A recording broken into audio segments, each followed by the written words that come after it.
കട്ടപ്പനയിൽ നിന്ന് പോന്നതിന് ശേഷം എനിക്ക് എല്ലാ ദിവസവും ഒരേ റൊട്ടീനാണ്. അതായത് രാവിലെ എഴുന്നേൽക്കണു, ഫുഡൊക്കെ റെഡിയാക്കുന്നു, റെഡിയായി ജോലിക്ക് പോകുന്നു, 1 അവർ കണ്ടിന്യൂസ്ലി ഡ്രൈവ് ചെയ്യുന്നു, തിരിച്ച് 1 അവർ ഡ്രൈവ് ചെയ്തെത്തുന്നു, ആ ക്ഷീണത്തിൽ കിടന്നുറങ്ങുന്നു.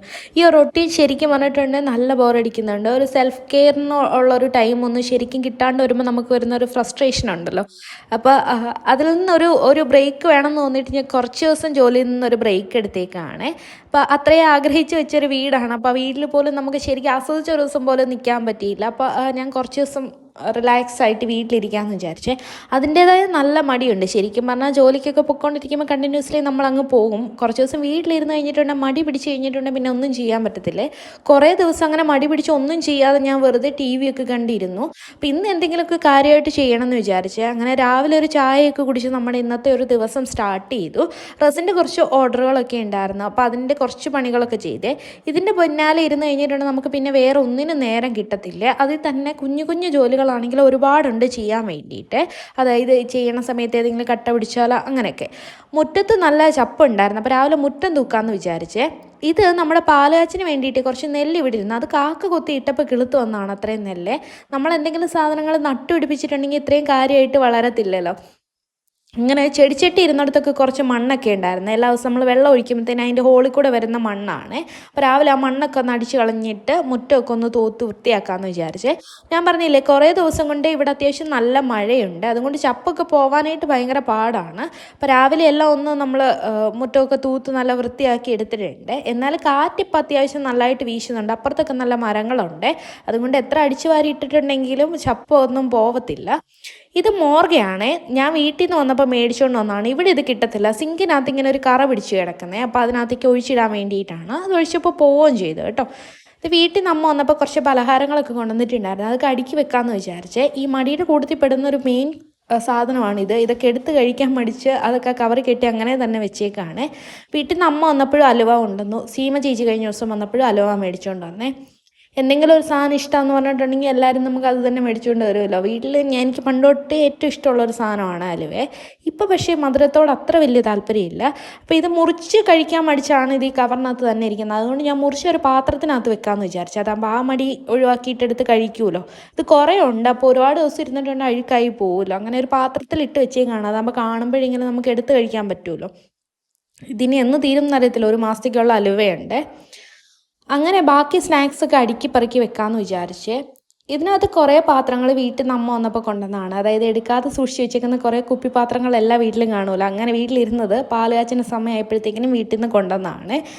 അപ്പോൾ ഈ ഒരു ട്രേക്കകത്തേക്ക് ബാക്കി പലഹാരങ്ങളൊക്കെ അടുക്കി വെക്കാമെന്ന് വിചാരിച്ചു. അത് ഞാൻ ശരിക്കും ഫ്രൂട്ട്സൊക്കെ വെക്കുന്നതാണ്. പുഡിങ്ങിൻ്റെത് ആണ് ശരിക്കും ആ ട്രേ വരുന്നത്. അതിനകത്ത് ഞാൻ ഫ്രൂട്ട്സൊക്കെ എന്തെങ്കിലും ഉള്ളപ്പോൾ ഡൈനിങ് ടേബിളിൽ വെക്കും. ഇന്നിപ്പോൾ നമുക്ക് ഈ പാക്കറ്റ് എല്ലാം ഇങ്ങനെ അടുക്കി വെക്കാമെന്ന് വിചാരിച്ചു. അതാകുമ്പോൾ തുറക്കുമ്പോഴേ നമുക്ക് കാണാൻ പറ്റുമല്ലോ. കാണുമ്പോൾ എടുത്ത് കഴിക്കുമായിരിക്കും. പിന്നെ ഇങ്ങനത്തെ കുറച്ച് ക്ലീനിങ് പരിപാടി അതും ഇതൊക്കെ ആയിട്ട് കുറേ നേരമൊക്കെ പോയേ. പിന്നെയും ഉണ്ടായിരുന്നു റെസിൻ്റെത് കുറച്ചിങ്ങനെ ഡ്രില്ല് ചെയ്യാനും കുറച്ച് സാൻഡ് ചെയ്യാനായിട്ടൊക്കെ. അതൊക്കെ ചെയ്ത് വന്നപ്പോഴത്തേക്കിനും നമ്മൾ നേരത്തെ സിങ്കിനകത്ത് മോർക്ക് ഒഴിച്ചിട്ടുണ്ടായിരുന്നു. അവിടെ നല്ല കറയുണ്ടായിരുന്നേ. അത് കുറേ പോയി. ഇപ്പോൾ ചെറിയൊരു പാടമേ ഉള്ളൂ. അതിന് വേറൊരു ദിവസം നമുക്ക് മോർക്ക് ഒഴിച്ച് വയ്ക്കുമ്പോഴത്തേനും പോവുമായിരിക്കും. പാലുകാച്ചിൻ്റെ സമയത്ത് എനിക്ക് കിട്ടിയ ഏറ്റവും യൂസ്ഫുൾ ആയിട്ടുള്ളൊരു ഗിഫ്റ്റാണ് ഈ ഒരു റൈസ് കുക്കർ. ഞാൻ മേടിക്കണമെന്ന് വിചാരിച്ചിരുന്ന സാധനമായിരുന്നു. അതുകൊണ്ട് ചോറ് വയ്ക്കൽ ഭയങ്കര എളുപ്പമാണ്. അതിനകത്തേക്ക് വെച്ചിട്ടുണ്ടെങ്കിൽ ചൂടോടെ തന്നെ നമുക്ക് കഴിക്കാനും പറ്റുമല്ലോ. ഈ ഒരു ഓട്ടപാത്രം ഞാൻ ഫ്ലിപ്കാർട്ടിൽ നിന്ന് വാങ്ങിച്ചതായിരുന്നു. അതിന് ഏകദേശം ഒരു 250 രൂപ ആയതേ ഉള്ളൂ. അതാണെങ്കിൽ ഊറ്റാനായിട്ടാണെങ്കിൽ എളുപ്പമാണ്. നമുക്കിവിടെ അടുപ്പൊന്നും ഇല്ലാത്തതുകൊണ്ട് ഇങ്ങനെ വെച്ച് ഊറ്റാനായിട്ട് കുറച്ച് പാടാണ്. ഈ റൈസ് കുക്കറിൻ്റെ പാത്രമില്ല, അത് ഞാൻ അപ്പോൾ തന്നെ കഴുകി വയ്ക്കുവേ. വേറെ കറിയൊന്നും വെച്ചില്ല. ഞാൻ ഇവിടെ തന്നെ ഉള്ളതുകൊണ്ട് നമുക്ക് ഒറ്റയ്ക്ക് ആകുമ്പോഴത്തേക്കും എന്തെങ്കിലും കറിയൊക്കെ വെച്ച് കഴിക്കാനായിട്ട് പൊതുവെ ഒരു മടി വരുമല്ലോ. മടി അതല്ലെങ്കിലും വരും. അങ്ങനെ ചിക്കൻ കറി അമ്മ പോയപ്പോൾ ചിക്കൻ കറി വെച്ചിട്ടുണ്ടായിരുന്നേ. അതിനെ ചൂടാക്കി വെച്ചു. പ്ലാസ്റ്റിക് കവറിൽ സാധനം മേടിച്ചിട്ട് ഏറ്റവും വലിയ ബുദ്ധിമുട്ട് ഇത് കഴുകി വൃത്തിയാക്കി കൊടുക്കുക എന്നുള്ളതാണ്. അപ്പോൾ ഒരു വെയിൽ കണ്ടപ്പോഴത്തേനും ഞാൻ കഴുകിയിട്ടെല്ലാം ഉണക്കാൻ വെച്ചേക്കാണേ. ഇവിടെ നല്ല കാക്കശല്യമുണ്ട്. നമ്മുടെ അവിടെയൊക്കെ പൊതുവെ കാക്കകളുടെ എണ്ണം വളരെ കുറവാണ്. ഇവിടെ ആണെങ്കിൽ വളരെ കൂടുതലാണ്. ഞാനാണെങ്കിൽ KP നമ്പൂതിരീസിൻ്റെ ആണ് ഇവിടുത്തെ ഈ ദാഹശമനിയില്ലേ അത് ഉപയോഗിക്കുന്നത്. സാധാരണ ഇട്ട് തിളപ്പിക്കുന്നതാണ് നല്ലത്. ഞാൻ കെറ്റിലിനകത്താണ് വെള്ളം കൂടുതലും തിളപ്പിക്കുന്നത്. അപ്പോൾ കെറ്റിലിനകത്തേക്ക് ഈ പൊടി ഇട്ട് തിളപ്പിക്കാൻ പറ്റത്തില്ലാത്തതുകൊണ്ട് ഞാൻ തിളച്ച പൊടി ഇട്ടിട്ട് ഒരു പാത്രത്തിലിട്ടിട്ട് അതിനകത്തേക്ക് ഒഴിക്കുകയാണ് ചെയ്യുന്നത്. രാവിലെ തന്നെ ഒരു ദിവസത്തേക്കുള്ള വെള്ളം ഫുള്ള് തിളപ്പിച്ച് വയ്ക്കുക. അതാകുമ്പോഴത്തേക്കിനും ആ പണികളൊക്കെ തീരുമല്ലോ. അങ്ങനെ ഏകദേശം 12:30 ആയി. ഇന്ന് കാപ്പി ഉണ്ടാക്കിയില്ലേ. അപ്പം ബ്രേക്ക്ഫാസ്റ്റും ലഞ്ചും കൂടെ ഒരുമിച്ച് ഞാൻ ഒരു 12:30 ആയപ്പോൾ കഴിക്കുകയാണ്. ഇന്ന് ഇഷ്ടമായിരുന്നു ടി വിക്കകത്ത് ഉണ്ടായിരുന്ന സിനിമ. ഇങ്ങനത്തെ പഴയ സിനിമകളൊക്കെ കാണാനായിട്ട് എനിക്ക് പൊതുവേ ഭയങ്കര ഇഷ്ടമാണ്. ഏകദേശം സമയം 2:30 ആയതേ ഉള്ളൂ. ഞാൻ ഒന്ന് കുളിച്ച് റെഡി ആയിട്ടുണ്ട്. ഇനി കുറച്ച് ഔട്ട്ഡോർ പരിപാടികളാണ് നമുക്കുള്ളത്. ഇതൊരു ഡയറിയാണ്. ഹസ്ബൻഡ് ഗൾഫിൽ നിന്ന് വന്നപ്പോൾ കൊണ്ടുവന്നതാണ്. പവർ ബാങ്ക് ഉള്ള ഡയറിയാണ്. അതിൻ്റെ മുകളിൽ നമുക്ക് ഐഫോൺ ആയതുകൊണ്ട് അത് ജസ്റ്റ് വെച്ചിട്ടുണ്ടെങ്കിൽ ചാർജ് കയറുവേ. പിന്നെ അതിനൊരു പവർ ബട്ടൺ ഉണ്ട്, അത് ഓണാക്കിയതിന് ശേഷം ചാർജ് കയറുള്ളൂ. പിന്നെ ഇങ്ങനത്തെ ചാർജർ സംഭവമൊക്കെ ഉണ്ട്. പിന്നെ പേപ്പർ ആണെങ്കിലും നല്ല ക്വാളിറ്റി ഉള്ളതാണ്. പിന്നെ അതിൻ്റെ കൂട്ടത്തിലൊരു പെന്നും ഉണ്ട്. ഇതെന്തിനാണ് ഇവിടെ കാണിച്ചതെന്ന് ചോദിച്ചാൽ ഞാൻ ജസ്റ്റ് എഴുതാൻ എടുത്തപ്പോൾ കാണിച്ചതേ ഉള്ളേ. ഇതാണ് ഇപ്പോഴത്തെ എൻ്റെ കറണ്ട് ഫേവറേറ്റ് ലിപ്സ്റ്റിക്ക്. മാൾസിൻ്റെ ലിപ്സ്റ്റിക്കും ലൈനറുമാണ്. അപ്പോൾ അതൊക്കെ ഇട്ട് നമ്മളൊന്ന് റെഡി ആയിട്ടുണ്ട്. DTDCയിൽ പോയി കണ്ണറവിളെ ശിഖ ഗാർഡൻസിനകത്താണ് DTDC ഉള്ളത്. അവിടെ പോയി കൊറിയറൊക്കെ എടുത്ത് പിന്നെ കരുണ ബേക്കറിയിൽ പോയി കുറച്ച് സാധനമൊക്കെ മേടിക്കാനായിട്ടുണ്ടായിരുന്നേ.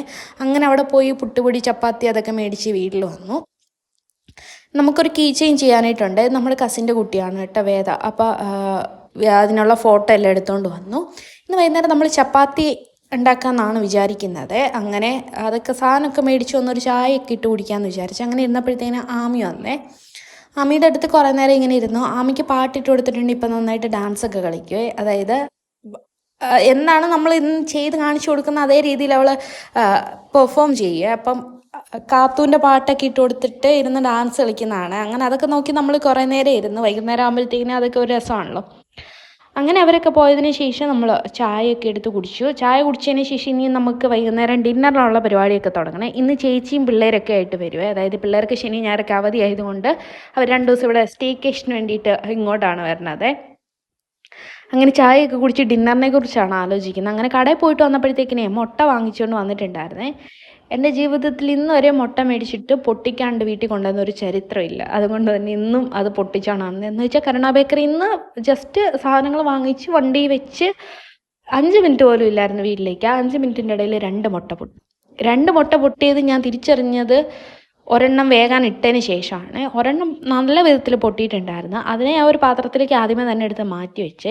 അതിനിപ്പോൾ വേറെ എന്തിനെങ്കിലും ഉപയോഗിക്കാമെന്ന് വിചാരിച്ചാണ് മാറ്റി വെച്ചത്. ബാക്കി മുട്ട ഇന്ന് മുട്ടക്കറി വെക്കാനായിട്ട് ബാക്കി പുഴുങ്ങാനായിട്ട് ഇടാമെന്ന് വിചാരിച്ചു. അങ്ങനെ മുട്ടയൊക്കെ പുഴുങ്ങാനായിട്ട് വെച്ചേ. മുട്ടക്കറി ആണെങ്കിൽ നമ്മുടെ അവിടെ കറിക്കകത്തേക്ക് തന്നെ മുട്ട പുഴുങ്ങിയിട്ട്. ഇവിടെ ചിലയിടത്ത് കണ്ടിട്ടുള്ളത് മുട്ട പുഴുങ്ങി സെപ്പറേറ്റ് വയ്ക്കും, കറി ഉണ്ടാക്കി സെപ്പറേറ്റ് വയ്ക്കുവേ. അപ്പോൾ മുട്ട പുഴുങ്ങിയതുമായി കറിയും ആയല്ലോ. അത് കണ്ട് അതിനകത്ത് കിടന്ന് ഏതോ ഒരു മുട്ട ഇട്ടതിന് ശേഷം പൊട്ടിയതാണ്. പൊട്ടിയ മുട്ടയാണോ ഞാൻ ഇട്ടതെന്ന് അറിയത്തില്ല. എങ്ങനെ ആയാലും ഒരെണ്ണം കൂടെ പൊട്ടിയിട്ടുണ്ടായിരുന്നേ. പിന്നെ അതിനെയൊക്കെ കോരി മാറ്റി വെച്ച് ഇനി നമുക്ക് മുട്ടക്കറിക്കുള്ള സാധനങ്ങളൊക്കെ റെഡിയാക്കാമേ. ഞാനിങ്ങനെ ചില സമയത്ത് ഇങ്ങനെ ക്യൂബ്സ് ആക്കി കട്ട് ചെയ്യുക, എന്നിട്ട് ചെറുതായിട്ടൊന്ന് വഴറ്റിയിട്ട് അതിനെ മിക്സിയിലിട്ടൊന്ന് ക്രഷ് ചെയ്തെടുക്കുക. അപ്പം നമുക്ക് കുറച്ചും കൂടി തിക്കായിട്ടുള്ളൊരു ഗ്രേവി കിട്ടുമല്ലോ. അതിനെ ജസ്റ്റ് ഒന്ന് പച്ചമണം മാറുന്നവരെ ഇട്ടൊന്ന് വഴറ്റിയെടുക്കുകയാണ് ചെയ്യുന്നത്. ഈ കടയിലൊക്കെ കിട്ടത്തില്ലേ നമുക്ക് നല്ല തിക്കായിട്ടുള്ള മുട്ടക്കറി, അത് എത്ര ശ്രമിച്ചിട്ടും അങ്ങനെ വെക്കാനായിട്ട് എനിക്കിതുവരെ അറിയത്തില്ല. പക്ഷേ എന്തായാലും ചപ്പാത്തിയിലൊക്കെ കൂടി കഴിക്കുമ്പോഴത്തേനേ ഇത്തിരി തിക്കായിട്ടുള്ള ഗ്രേവിയാണല്ലോ നല്ലത്. വേറെ ഒന്നും ചേർക്കല്ല. അതിനകത്തൊരു കുറച്ച് ഉപ്പിട്ട് ജസ്റ്റ് ഒന്ന് വഴറ്റിയിട്ട് ഇങ്ങനെ മിക്സിയിലൊന്ന് ക്രഷ് ചെയ്തെടുക്കുവേ. പിന്നെ ഇഞ്ചി പച്ചമുളക് വെളുത്തുള്ളി എല്ലാം കൂടെ സെപ്പറേറ്റ് ഇട്ട് വഴറ്റിയെടുക്കും. അതൊന്ന് വഴണ്ട് വരുമ്പോഴത്തേനും അതിനകത്തേക്ക് കറിവേപ്പില ഇടും. ഇതെല്ലാം കൂടി ഇട്ട് നന്നായിട്ടൊന്ന് മൂത്ത് വരുമ്പോഴത്തേക്കിനും അതിനകത്തേക്ക് നമ്മൾ നേരത്തെ ക്രഷ് ചെയ്ത് വെച്ചില്ലേ ആ സവോളയും കൂടി ചേർത്തിട്ട് കുറച്ച് നേരം നന്നായിട്ട് ഇളക്കുക. പിന്നെ അതിനകത്തേക്ക് ഓപ്ഷണലാണ്, ഉണ്ടെങ്കിൽ ഒരു സ്പൂൺ നെയ്യ് ഒഴിക്കാം, അല്ലെങ്കിൽ ഒരു ക്യൂബ് ബട്ടർ ചേർക്കാം. ഞാനിപ്പോൾ ഇന്ന് ഇവിടെ ബട്ടറാണ് ഇട്ടേക്കുന്നത്. അപ്പോൾ അതിൻ്റെ ഒരു ടേസ്റ്റ് നല്ല ടേസ്റ്റ് വരുമല്ലോ ബട്ടർ ഇടുമ്പോഴത്തേക്കിന്. ഇതെല്ലാം കൂടി ഇട്ട് നല്ലതായിട്ട് മിക്സ് ചെയ്തതിന് ശേഷം നമുക്ക് അതിനകത്തേക്ക് ആവശ്യത്തിനുള്ള മസാലകളൊക്കെ ഇട്ട് കൊടുക്കാം. മസാല ഇട്ടതിന് ശേഷം ജസ്റ്റ് ഒന്ന് ഇളക്കി ആവശ്യത്തിന് വെള്ളമൊക്കെ ചേർത്ത് കഴിഞ്ഞിട്ടുണ്ടെങ്കിൽ നമ്മുടെ മുട്ടക്കറിയുടെ ഗ്രേവി റെഡി ആയിട്ടുണ്ട്. ഞാനിപ്പോൾ യൂസ് ചെയ്യുന്ന ആബിദ റഷീദിൻ്റെ മസാലയുടെ കോംബോ വാങ്ങിച്ചിട്ടുണ്ടായിരുന്നു. ഗരം മസാല ഉണ്ടായിരുന്നു, അതിനകത്തൊരു കറി മസാല ഉണ്ടായിരുന്നു. അങ്ങനത്തെ 3 മസാലകളായിരുന്നു ആ കോംബോയിൽ വന്നിട്ടുണ്ടായിരുന്നത്. അങ്ങനെ വൈകുന്നേരമായി. പിള്ളേരൊക്കെ ക്രിക്കറ്റ് കളിക്കുന്ന ബഹളത്തിലാണ്. ഇവരെന്ത് കളിയാണ് കളിക്കണമെന്ന് അറിയത്തില്ല. കുറച്ച് നേരം ക്രിക്കറ്റ് കളിക്കും, കുറച്ച് നേരം ഇതിലെ കൂടെ ചുറ്റിനും കിടന്ന് ഓടുക. ഇവർ 4 പേരുള്ളപ്പം അതൊരു രസമാണല്ലോ. അങ്ങനെ നമ്മൾ വൈകുന്നേരം ഡിന്നറൊക്കെ കഴിച്ചേ. സീമ ചേച്ചി ആണെങ്കിൽ നമ്മുടെ അടുത്തുള്ള വാശിക്ക് ഒരു ചട്ടിയാണെങ്കിൽ അതിന് കുറച്ച് കറയിരുന്നേ. അപ്പം ഞാൻ പറഞ്ഞത് കഴുകിയിട്ട് പോകണില്ലാന്ന്. ചേച്ചി പറഞ്ഞില്ല, തർക്കിച്ച് ഇത് കഴുകിയാൽ പോകുന്നു. അങ്ങനെ ചേച്ചി അത് കഴുകി പ്രൂവ് ചെയ്യാണ്. സർവ്വശക്തി അതിൽ കൊടുത്തിട്ട് ആ പാത്രത്തിന് വെളുപ്പിച്ചെടുത്തിട്ടുണ്ട്. അങ്ങനെ എല്ലാവരും ടാറ്റാ ബൈ ബൈ പറഞ്ഞ് പോവുകയാണ്. അപ്പം അത്രയേ ഉള്ളൂ നമ്മുടെ ഇന്നത്തെ ഒരു ദിവസം.